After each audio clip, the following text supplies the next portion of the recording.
Somewhere along the way, we were taught that being constantly available made us good. A good friend, a good partner, a good person. We learned to pick up every call, answer every message, say yes even when our bodies said no. The more available we were, the more valuable we believed ourselves to be. Carl Jung would have seen through it immediately. Availability, when unexamined, becomes performance. It's not rooted in connection. It's rooted in fear. Fear of being forgotten, fear of being replaced, fear that if we're not always there, we'll stop mattering. But Jung understood something deeper. The self that is always available to others rarely has time to meet itself. We become scattered, pulled in every direction but inward. We confuse presence with purpose. We confuse people-pleasing with love. And over time, our identity begins to dissolve in the demands of others. Our life becomes theirs. Our time becomes theirs. Our energy, a currency spent on staying needed. But what happens when you stop being so accessible? The world gets quieter. Some people pull away, others grow resentful. But something unexpected appears in the silence. Yourself. Not the version they know, the one you forgot. Energy doesn't just disappear, it leaks. And for most of us, it leaks in the name of being there for everyone. Jung believed that the psyche is shaped by attention. Where you place your awareness, you place your life. But when your attention is constantly scattered across others' needs, you abandon your own. You become externally present, but internally absent. You begin to notice the signs: fatigue that sleep can't fix, anxiety without a clear cause, a vague bitterness you try to bury with more giving, more showing up, more effort. But what you're really feeling is depletion. Not just of energy, of self. Because when your doors are always open, anyone can walk in. And not everyone who walks in comes with good intentions. Some come to take, some come to distract, some come to feed on the light you're not protecting. Availability isn't generosity if it's unconscious. It's self-abandonment dressed as virtue. Jung understood that the soul needs protection, psychic boundaries that preserve what is sacred within you. Without them, you lose the thread of your own story. You become a background character in other people's lives, but the moment you begin to close the doors, something shifts. You stop bleeding energy into spaces that don't nourish you. You stop trading your essence for approval. And in that pause, in that deliberate refusal to be endlessly reachable, you begin the slow return to wholeness. There's a version of you people adore, helpful, kind, always available. You're the one who listens, who supports, who says yes even when your heart says no. You've mastered the art of showing up, but at what cost? Carl Jung knew that the persona, the mask we wear in public, isn't inherently false. It helps us function in society. But when the persona becomes your identity, you begin to serve others while slowly erasing yourself. You become the reliable one, the fixer, the safe space. And you get rewarded for it, with praise, with inclusion, with validation. But beneath that performance is a quiet exhaustion, a feeling of invisibility. Because no one truly sees you, they see what you offer. And when your worth is tied to your utility, you begin to fear what happens when you stop giving. Many who carry trauma become overly available. It's a survival strategy. If I'm useful, I'm safe. If I'm pleasing, I'm loved. But Jung's process of individuation demands something radical: to stop performing and start becoming, to ask, who am I when I'm not needed, and to sit with the silence that follows. You're not here to be consumed. You're not here to be everyone's solution. The self you sacrifice to stay liked is the same self you'll one day have to recover. And that recovery begins the moment you stop performing helpfulness and start honoring truth. We've been taught that distance is cruelty, that stepping back is rejection.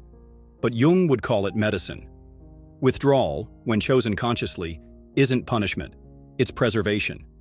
When you stop being constantly available, the people around you will react, some with confusion, others with guilt or anger.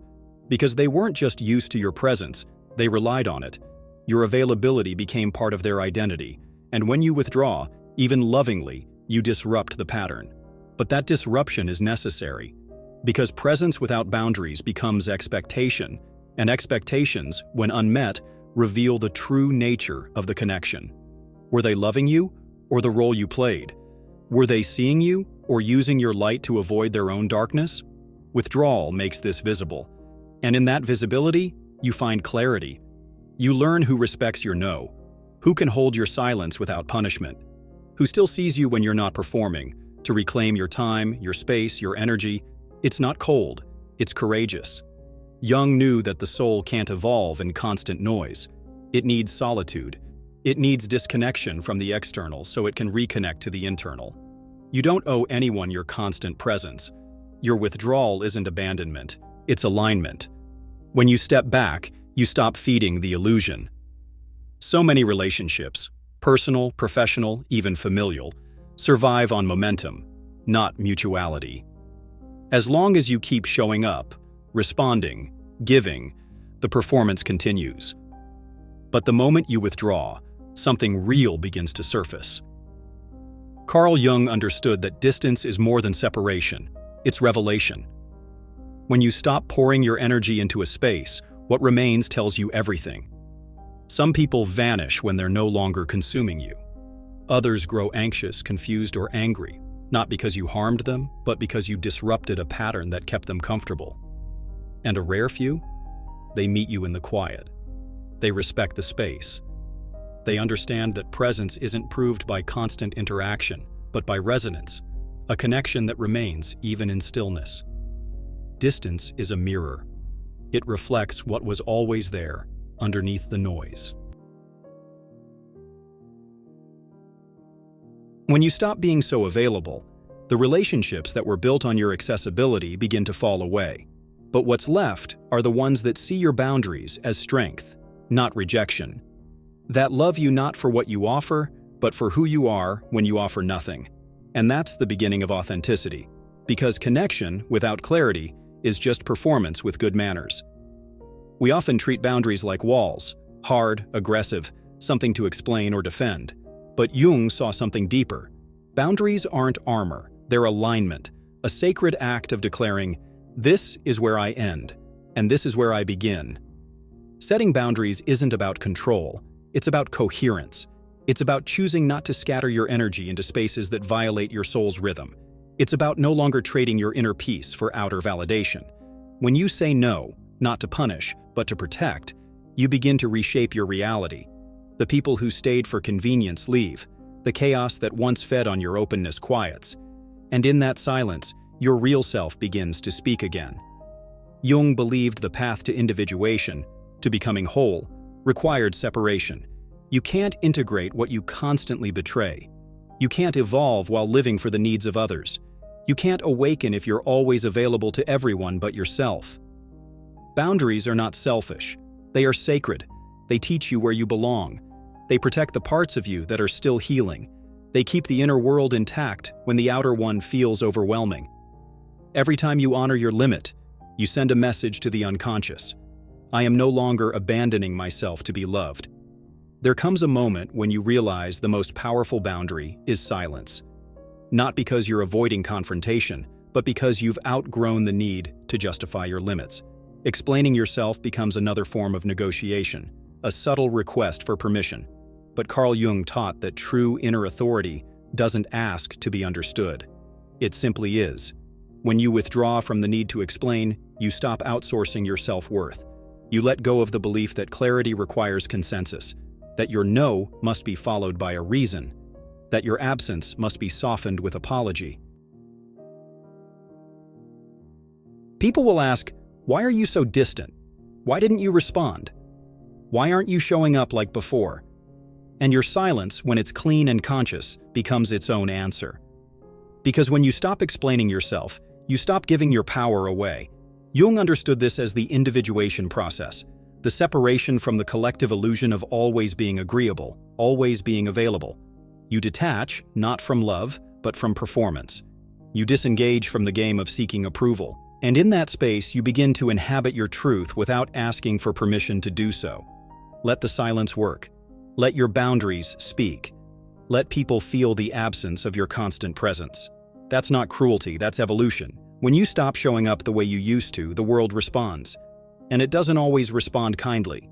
Some people panic, some get angry, some make you feel guilty, Not because you've done something wrong, but because you've disrupted a pattern they depended on. When you reclaim your time, your voice, your energy, they lose access to a version of you that made them comfortable. You've changed, they'll say. And they're right. Because the version of you that tolerated too much, gave too much, explained too much, that version had to die for your real self to emerge. Jung would remind you that these reactions are not about you. They're projections. When you evolve, people are forced to confront the parts of themselves that haven't. Your growth becomes a mirror, and not everyone is ready to see their reflection.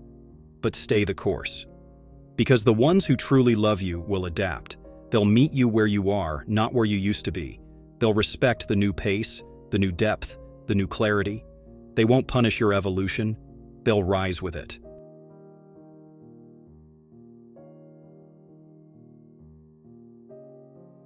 And the ones who can't? Let them go. Not from bitterness, from alignment. Because the person you're becoming doesn't beg to be kept. There is a kind of silence that isn't loneliness. It's revelation. It's what happens when the world quiets and the performance ends. It's what rises when you're no longer defined by roles, expectations, or the constant noise of others' needs. Carl Jung knew that solitude was not a punishment. It was a portal. The modern world tells you to stay connected, stay visible, stay busy. But Jung understood that to truly meet the self, you have to step away. You have to walk into the wilderness of your own mind, and not just for an hour or a weekend, but long enough to let the masks fall. Because it's only in solitude that the deeper questions emerge. Who am I when no one is watching? What do I want when I'm not trying to please? What remains when I stop performing? You begin to remember, not through effort, but through stillness. You remember what you loved before the world told you who to be. You remember the voice that was buried under obligation. You begin to feel the pulse of your own life, steady, quiet, unmistakable. Solitude becomes the forge where the scattered parts of you begin to return home, not in pieces, but in alignment. And the person who walks back into the world from that place, they no longer belong to the crowd, they belong to themselves. At some point, you stop chasing, you stop explaining. You stop bending yourself to stay connected to people, places, and patterns that no longer fit. You realize that constant availability was never love, it was fear. Fear of being forgotten, fear of being rejected, fear of being alone. But you're not alone, not anymore. You're with yourself, fully, finally. Carl Jung would call this individuation, the becoming of a true individual. Not a version created by expectation, but a soul that has remembered itself. When you become unavailable to the noise, the manipulation, the draining, the old roles, you become fully available to your depth, your clarity, your peace. And from that place, something strange happens. You no longer need to prove your worth. You no longer tolerate disrespect, not because it hurts, but because it doesn't belong. You no longer fear distance, because your presence is no longer negotiable. You walk into the world quietly rooted, not to perform, to be. If this message spoke to a part of you that's been silenced or stretched too thin, you already know what to do. Subscribe to the channel. This isn't a place for performance, it's for those reclaiming their energy, their boundaries, and their becoming. We're not here to be always available. We're here to be whole. Let's walk it together.